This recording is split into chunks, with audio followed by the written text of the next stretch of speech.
Hey guys, it is an extremely cold and snowy day here in Virginia, at least it is at the time of filming this video. But unfortunately, snow means that you still have to garden and prepare your garden even when it's cold outside. So I wanted to show you what we're doing around here.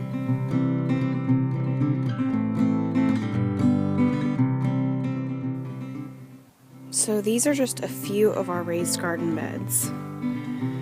My husband built them himself last year, and they have come in handy very well. You can see we have wire around them, and then I also have some hanging baskets.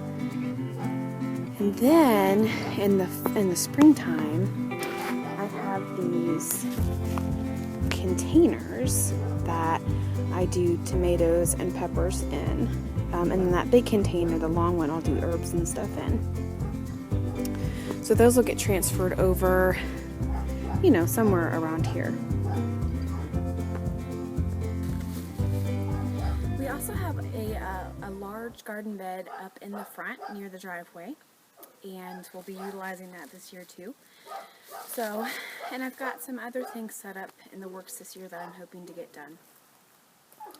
I had originally created a video yesterday on this, but it got deleted somehow. So it's actually probably a good thing because I can make this one a lot quicker and short for you.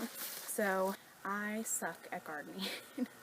I am not the best gardener by any means, and so even though my husband does this for a living, he does estate maintenance and landscaping, he said, well, the garden is your thing, so you do it. So over the past couple of years, I've had to find ways that work for me to garden, and that makes it easier for me to do it.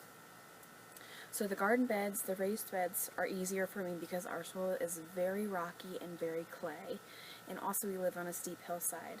I actually tilled my hillside one year by hand with a hoe and a pick, no rototiller, and let me tell you, that was heck on my body. So that was hardcore right there. But we're not doing that this year. We're doing the raised beds. It'll be 10 times easier. So, in our raised beds, we have our rabbit manure and some straw. We are very back to Eden gardening here. So really keeping the topsoil fresh and moistened and keeping it, fertilized. And so that's a big help.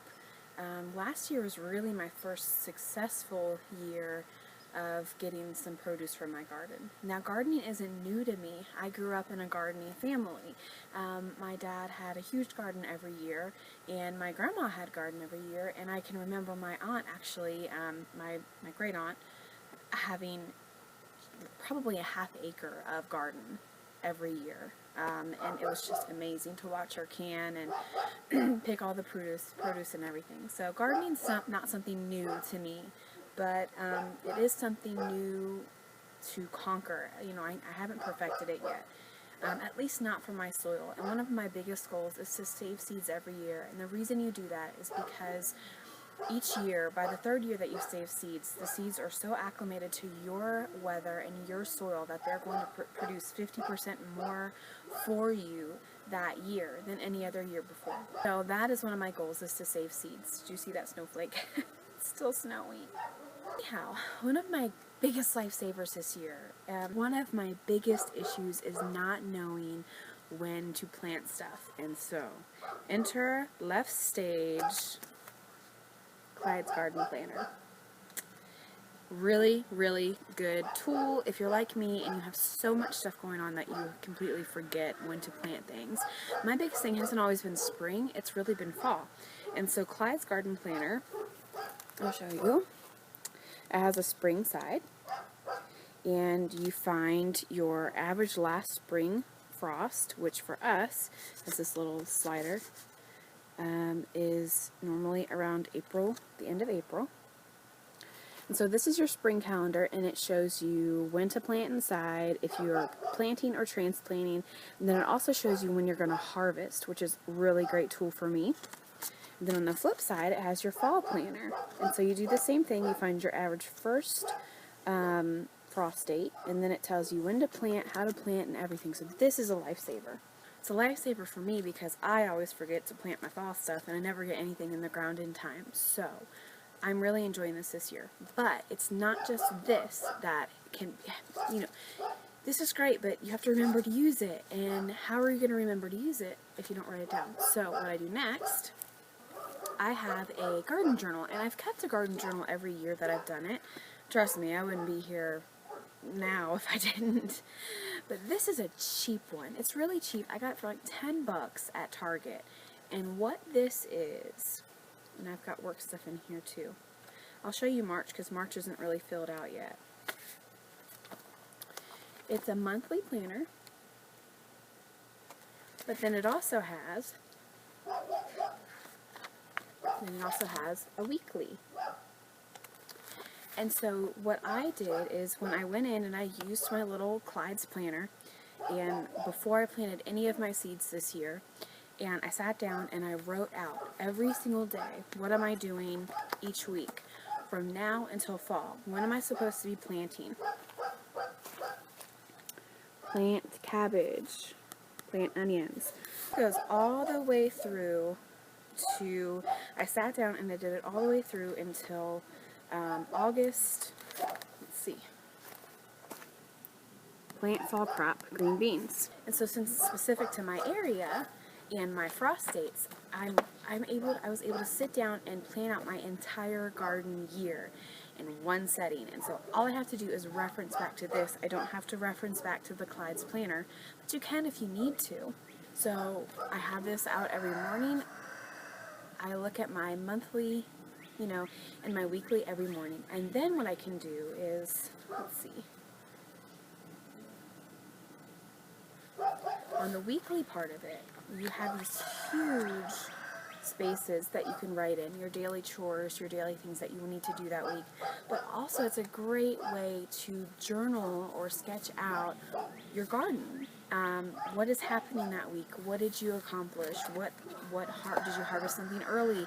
Did something have to harvest late? How was the weather? There are so many things that can go in here. And so, rather than printing stuff out or putting it in a book and then running out of the book, I just have one of these every year because it's year specific, and by the end of the year I'll just write the year on it, where we were located, because we'll be moving in the future, I'm sure, and any other pertinent information on the front, and then I'll put it on my handy dandy bookshelf and I can pull it out whenever I need to reference back to it at the end of the year or the following year or 10 years from now. This is also going to be a lifesaver when you start saving seeds, because you're going to need to write down, what was the soil like? Did you change the soil? Did you start seeds in a different way that year? And so it helps you keep up and it helps you be successful. Do you have to have a garden journal? No.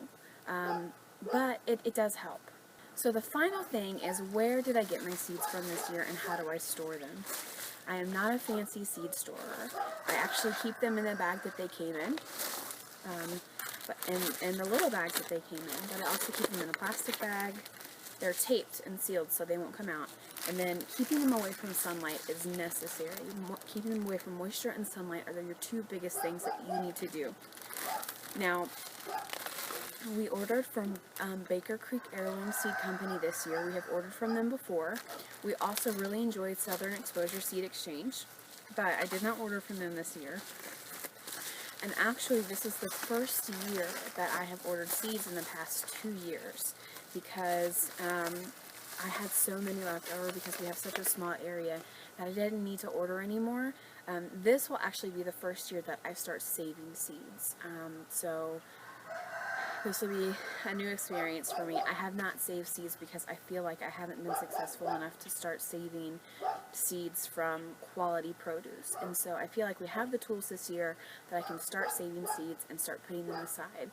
And I'm really excited about that because, as I said, by the second or third year of saving the same seed over and over again, your plants are going to produce 50% more than they have for you in other places and just with buying seeds every year. So that is what we were doing. That is how I am organizing, and it helps me, and so hopefully it can help some of you. You don't need to spend a lot of ink, money on ink and paper printing yours out. You can go to Target or go to Staples or whatever office store you have nearby and just buy, a $5-10 planner, and then you have it all in one book, and you can just be done with it. Now I also wanted to show you, in the planner it does have a big notes section, so you can write notes back there as well. For me, I was able to sit down and actually write out some of my garden plans for the year. So I was able to write, you know, what dates they needed to be planted, which beds I was going to put them in, containers, if I was going to put them in containers. And so this has been a lifesaver as well. I hope that this helps some of you. This is what we're doing here. It doesn't mean it's going to work for you there. However you stay organized is up to you, but this is a great option, and I hope that if you haven't tried it yet and you try it, I hope you enjoy it. Would love to hear what you're planning this year and how you're organizing yourself, and pray with me that the snow will stop.